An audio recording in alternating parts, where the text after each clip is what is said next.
భరద్వాజ గారు, ఒక వార్త చక్కర్లు కొడుతుంది. ఎన్టీఆర్ గురించి హృతిక్ రోషన్ ఇంట్రెస్టింగ్ మాటలు మాట్లాడారని, వార్ 2 గురించి ఎన్టీఆర్ క్యారెక్టర్ ఎలా ఉండబోతుంది, అలానే వార్ 2కు సంబంధించి ఎన్టీఆర్ ఇప్పుడు జాయిన్ అవుతున్నాడు, ఇలాంటి అంశాలపైన ఎక్కువ చర్చ నడుస్తుంది బయట.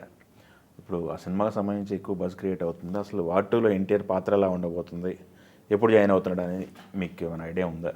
అంటే హృతిక్ రోషన్ నేను వెయిట్ చేస్తున్నాను అని మాట్లాడాడు ఆయన. అవును, మొన్న వెయిట్ చేస్తున్నాను అంటే సెట్స్ ఇలాంటి వ్యవహారాలన్నీ టెక్నికల్గా అంతా రెడీగా ఉంది, అతని రాక కోసం ఎదురు చూస్తున్నాం అన్నట్టుగా మాట్లాడాడు ఆయన. అవును, ప్రమోషన్లో అంటే ప్రత్యేకంగా ప్రస్తావించాల్సిన అవసరం లేదు. ఆయన ఫైటర్ సినిమా ప్రమోషన్ ఇంటర్వ్యూస్లో ఆ సినిమా గురించి మాట్లాడుకోవాలి, కానీ ఫ్యూచర్ ప్రోగ్రామ్ గురించి ప్రాజెక్ట్ గురించి మాట్లాడాల్సిన అవసరం లేదు. అయినప్పటికీ ప్రస్తావించాడు. అంటే పర్టికులర్గా ఎన్టీఆర్ గురించి ప్రస్తావించడం వెనకాల ఒక వ్యూహం ఏముంది అనుకుంటున్నానంటే, నేను సౌత్ ఇండియన్ మార్కెట్ని అలర్ట్ చేసేటువంటి ప్రోగ్రామ్ ఏదో తీసుకున్నాడు ఆయన.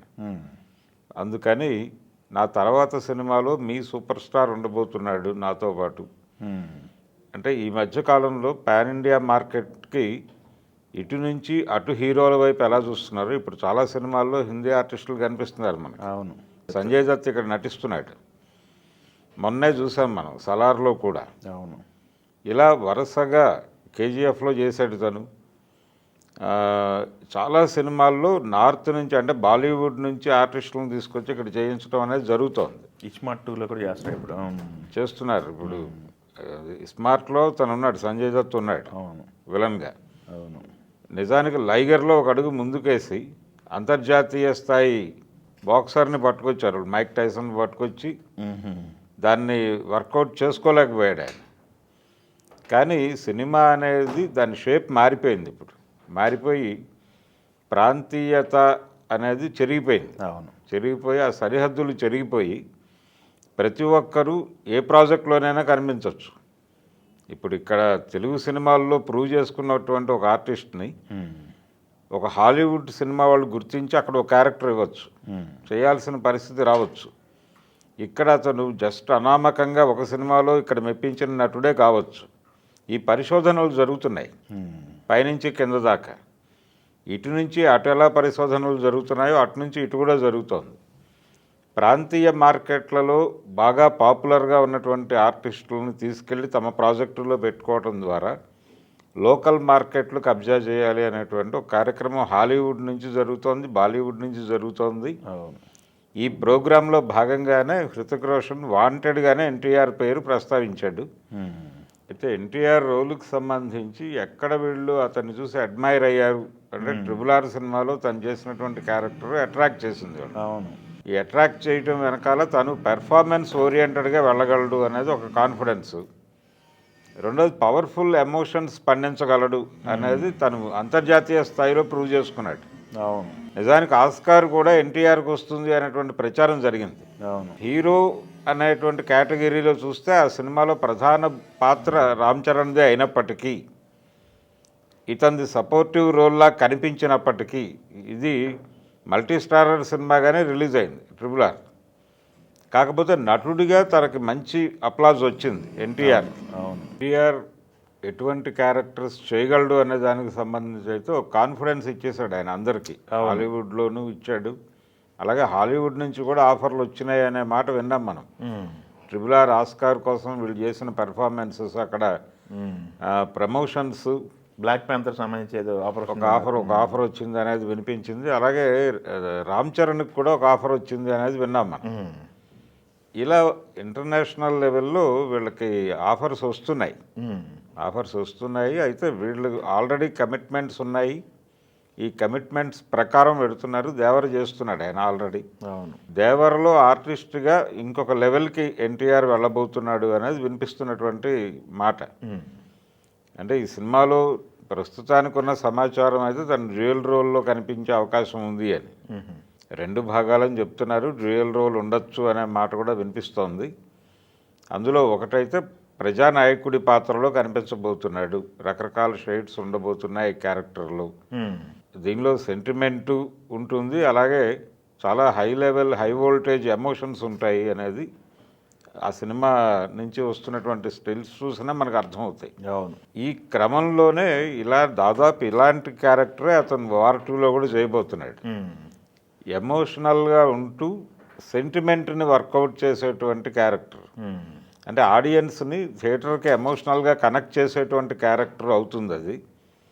దాంతోపాటు సెంటిమెంటల్గా కనెక్ట్ చేసుకునే క్యారెక్టర్ కూడా అవుతుంది. ఓకే. ఈ రెండింటినీ పెర్ఫామ్ చేయగలడు అతను బాగా అనే కాన్ఫిడెన్స్ ఇచ్చాడు అతను ఆల్రెడీ. కాబట్టి ఆ తరహా క్యారెక్టర్ చేయబోతున్నాడు. అది కీలకం కాబోతోంది సినిమాకి. సినిమా అంటే ఇటీవల కాలంలో మనం చూసాం సలార్ సినిమా, చాలా కష్టపడ్డారు, చాలా ఎమోషనల్గా కథను నడిపారు, కానీ అది ఆడియన్స్ని తనతో ట్రావెల్ చేయించుకోలేకపోయింది అనేది వాస్తవం. అదే అంగీకరించి తీరాల్సినటువంటి పరిస్థితి ఉంది.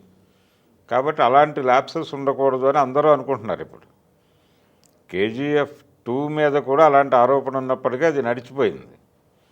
ఇప్పుడు ప్రభాస్ ఎందుకు లోకల్ డైరెక్టర్ల వైపు ఎక్కువ చూస్తున్నాడు అంటే దానికోసమే. మళ్ళీ తను అసలు ఎలా ఉన్నానో ఒక్కసారి ప్రపంచానికి చూపించాలి అనుకుంటున్నాడు ఆయన. కాబట్టి ఈ లోపాలు లేకుండా చూసుకోవాలి అనే తాపత్రయంలో ఎన్టీఆర్తో కీలక పాత్రే చేయించబోతున్నారు దానిలో, వార్ 2లో. అందుకని వెయిట్ చేస్తున్నాను అనే మాట చెప్పడం, అంటే కీలకమైన సన్నివేశాలు ఉండబోతున్నాయి ఇతనితో, ఇతని కాంబినేషన్లో అనేది ఒకటి. రెండోది సౌత్ ఇండియన్ మార్కెట్ని అలాగే ఇంటర్నేషనల్ మార్కెట్కి ఆల్రెడీ ఎక్స్పోజ్ అయి ఉన్నాడు తను RRR ద్వారా. కాబట్టి ఆ ఏరియాని కూడా అలర్ట్ చేయటం కోసం ఈ స్టేట్మెంట్ ఇచ్చాడు ఆయన. ఓకే. రోషన్కి ఎలా కీలకమో ఈ సినిమా ప్రమోట్ చేసుకోవటం అనేది ఎంత అవసరమో తనకి, అలాగే ఎన్టీఆర్కి కూడా చాలా అవసరమైన ప్రాజెక్ట్ ఇది వార్ 2 అనేది. ఎందుకు కీలకం అంటే తను ఇప్పటివరకు తెలుగు సినిమా నుంచి మార్కెట్ విస్తరించుకుంటూ వెళ్తున్నాడు. ఆ మార్కెట్లో కూడా ఒక హిట్ కొట్టాలి ఆయన. కొడితే స్థిరీకరణ జరుగుతుంది, మార్కెట్ స్థిరీకరణ జరుగుతుంది. అట్లా నెమ్మదిగా నేటివ్ హీరోగా మారిపోతాడు అతను. ఈ పరిణామం కోసం ఎదురు చూస్తున్నాడు అతను. కాబట్టి చాలా కీలకమైనటువంటి ఆఫరు, దాన్ని నిలబెట్టుకోవాల్సినటువంటి బాధ్యత కూడా ఉంది తనకి. తనని రాజకీయాల్లోకి రమ్మని ఆహ్వానించినప్పుడు అమిత్ షా అడిగినప్పుడు తను చెప్పింది ఇదే, చాలా కీలకమైన సందర్భంలో ఉంది నా కెరీర్ ఇప్పుడు, కాబట్టి ఈ టైంలో ఎటువంటి డీవియేషన్స్ పెట్టుకోదలుచుకోలేదు, నేను ఇలా ముందుకు వెళదాం అనుకుంటున్నాను అని చెప్పాడు ఆయన. వదిలేశాడు తను. అందుకని తనకు కూడా తెలుసు రెస్పాన్సిబిలిటీ ఉంది మన మీద ఈ సినిమాకి సంబంధించి అని. అందుకని క్యారెక్టర్ డిజైనింగ్కి సంబంధించి కూడా తను ఇన్వాల్వ్ అయితే అయి ఉండొచ్చు ఈ సినిమాకి సంబంధించి. వార్ 2లో తన క్యారెక్టర్ డిజైనింగ్ ఎలా ఉండబోతోంది, తన పెర్ఫార్మెన్స్ ఎలా డిజైన్ చేసుకోవాలి, తనని తాను మౌల్డ్ చేసుకోవాలి మళ్ళీ ఆ క్యారెక్టర్లోకి వెళ్ళటానికి. తనకి కీలకం కాబట్టి తను కూడా ఈగర్గానే వెయిట్ చేస్తున్నాడు ఈ ప్రాజెక్ట్ ఎప్పుడు కంప్లీట్ అవుతుంది, ఎప్పుడు ఆ ప్రాజెక్టులోకి వెళ్ళాలి అనేది. అందుకని ఆల్రెడీ సెట్స్ కంప్లీట్ అయిపోయి ఉన్నాయి, మేమందరం చాలా ఈగర్గా వెయిట్ చేస్తున్నాం, ఎన్టీఆర్ కోసం వెయిట్ చేస్తున్నాం అని చెప్పి హృతిక్ రోషన్ ప్రత్యేకంగా చెప్పడం అనేది చర్చనీయాంశంగా మారింది ఇప్పుడు. ఓకే. ఎందుకు మాట్లాడుతున్నారు ఇవన్నీ అంటే ఖచ్చితంగా వాళ్ళకి అవసరం ఉంది, వీళ్ళకి అవసరం ఉంది. ఇప్పుడు మొత్తం గ్లోబల్ మార్కెట్గా మారుతుంది సినిమా. లోకల్ సినిమా అంటే ఇదివరకు ప్రాంతీయ సినిమా అనేది ఒకటి ఉండేది. ఇప్పుడు ప్రతి చోట కూడా లోకల్ మార్కెట్ సినిమా ఒకటి, పాన్ ఇండియా సినిమా ఒకటి, ఇంటర్నేషనల్ మార్కెట్ సినిమా ఒకటి, 3 తరహాల్లో సినిమాలు వస్తాయి. ఇప్పుడు వీళ్ళందరూ కూడా పాన్ ఇండియా స్టార్స్ అయిపోయారు. అందులో పర్టికులర్గా ఎన్టీఆర్, రామ్ చరణ్, ప్రభాస్ వీళ్ళు ముగ్గురు ప్రపంచ మార్కెట్ని టార్గెట్ చేసే హీరోలు అయిపోయారు. కాబట్టి నెమ్మదిగా వీళ్ళ స్థాయి పెరిగిపోయింది. ఇప్పుడు వీళ్ళు కేవలం తెలుగు హీరోలు మాత్రమే కాదు, తెలుగు నటులు మాత్రమే కాదు, కొత్త ఏరియాలోకి విస్తరించాలంటే అక్కడ ఉన్నటువంటి నేటివ్ ప్రొడ్యూసర్లు చేసే సినిమాల్లోకి వెళ్ళిపోవాలి. అది రియల్గా మార్కెట్ ఎక్స్పాండ్ అయినట్టుగా భావించాలి అప్పుడు. అందుకని తనకు చాలా కీలకం ఇది. మహేష్ బాబు కూడా తొలి అడుగు వేయబోతున్నాడు ఇప్పుడు. దానికి కూడా ఈయన ఇప్పుడు వార్ 2లో ఎన్టీఆర్ సక్సెస్ మీద మిగిలిన వాళ్ళ హోప్స్ అన్నీ ఉన్నాయి. ఎలాగైతే సాహో సినిమా విజయవంతం అయిన తర్వాత అందరి చూపు పాన్ ఇండియా సినిమాల మీదకి మళ్ళినట్టుగా ఇప్పుడు ఎన్టీఆర్ వార్ 2 కనుక అక్కడ సక్సెస్ కొడితే వీళ్ళందరూ వరుసగా ప్రయత్నాలు మొదలుపెట్టేస్తారు. ఆల్రెడీ గతంలో నాగార్జున లాంటి వాళ్ళు చేశారు ఇలాంటి ప్రాజెక్టులు, కానీ ఆయన రీసెంట్గా బ్రహ్మాస్త్రాల్లో కూడా కనిపించాడు కదా, అది వర్కౌట్ అవ్వలేదు. కానీ అవును. గతంలో కూడా చేశాడు. గతంలో తన కెరియర్ ప్రారంభంలో కూడా ఇలాంటి ప్రయోగాలు చేశాడు. తను కంటిన్యూ కాలేదు. కానీ అప్పటి పరిస్థితి వేరు, ఇప్పుడు పరిస్థితి వేరు. ఈ కొత్త పరిస్థితుల్లో ఇప్పుడు మార్కెట్కి తగిన హీరోలుగా వీళ్ళు ఆల్రెడీ నిలబడి ఉన్నారు. కాబట్టి దొరికిన అవకాశాన్ని అద్భుతంగా వినియోగించుకుంటాడు ఎన్టీఆర్. డెఫినెట్గా వార్ 2 ద్వారా ఆయన కేవలం హిందీ బెల్ట్లో మాత్రమే కాదు, హిందీ మార్కెట్లో మాత్రమే కాదు, టోటల్ ఇండియన్ మార్కెట్లో మాత్రమే కాదు, వరల్డ్ మార్కెట్కి ఎక్స్పాండ్ అవటం మాత్రమే కాదు, స్థిరీకరించుకునే ప్రయత్నం చేస్తున్నాడు. తన మార్కెట్ని నిలబెట్టుకోవడం ద్వారా తర్వాత ప్రాజెక్ట్కి అది హెల్ప్ అవుతుంది. అది ఏదైనా కావచ్చు. కాబట్టి అందులో భాగంగానే వెయిట్ చేస్తున్నారు. చూద్దాం ఏ రేంజ్, ఇక్కడ ఏ రేంజ్ హిట్ కొడతాడు దేవర ద్వారా అనేది ఒకటి, వార్ 2లో ఇంకేం చేయబోతున్నాడు అనేది. తనైతే లైనప్ చేసుకుని ఉన్నాడు అన్నీ. చూద్దాం ఏ మేరకు వర్కౌట్ అవుతుంది.